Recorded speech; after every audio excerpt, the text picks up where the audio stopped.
वो पहले कहते हैं ना इंडिया में क्या चल रहा है, तो लोग कहते थे कि ये चल रहा है, पर आजकल के इंडिया में क्या चल रहा है? एक लोटा जल चल रहा, कुछ नहीं चल रहा, बस एक लोटा जल। अब तो जितने जितने थे सब शिव पुराण, जिससे सुनो टीवी चालू करो शिव पुराण, अरे ये तो भागवत बाजते थे, शिव पुराण बाज, शिव पुराण, एक लोटा जल सारी समस्या। भारत में क्या चल रहा है, इंडिया में क्या चल रहा है, तो तुम भी लिख के भेज देना।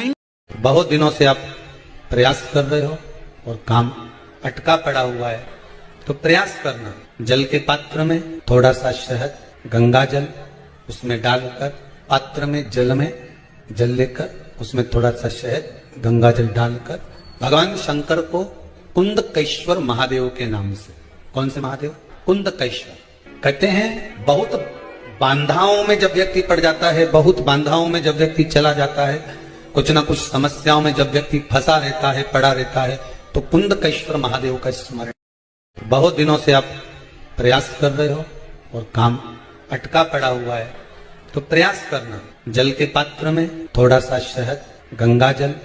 जो बच्चे चिड़चिड़े होते हैं, चाहे घर में बेटे हों, बहुएं हों, सास हो, ससुर हो, जरा जरा सी बात में क्रोध आ जाता हो, बोलने का भान नहीं रह पाता हो, शब्दों के बाण चलते हो, प्रदोष के दिन, प्रदोष काल में बेलपत्री के पेड़ के नीचे एक जो पत्ता आपके पास में हो, पान का मिल जाए तो पान का, पीपल का मिल जाए तो पीपल का, बेलपत्र का मिल जाए तो बेलपत्र का, उस पत्ते पर मात्र थोड़ा सा शहद और 7 दाने चावल के रखकर घी का दिया लगा दो महाराज, और थोड़ा सा जल हाथ की अंजलि में लेकर भगवान देवाधिदेव महादेव का स्मरण कर कर जल चढ़ा दीजिए, और उसका स्मरण कर लो जो चिड़चिड़ प्रवृत्ति करता हो, क्रोध करता हो, छोड़ेंगे एकदम।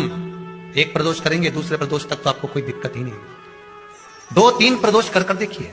जो बच्चे चिड़चिड़े होते हैं, चाहे घर में बेटे हों, बहुएं हों, सास, तुलसी बता देती है कि आपके घर की दशा क्या है। बार बार जल डालने के बाद भी तुलसी सूख रही है, बार बार आप पूजन कर रहे हैं, पाठ कर रहे हैं, तो भी तुलसी के दल सूख रहे हैं। तुलसी बता देगी कि तुम्हारे घर में तकलीफ आने वाली है। तुलसी बता दे।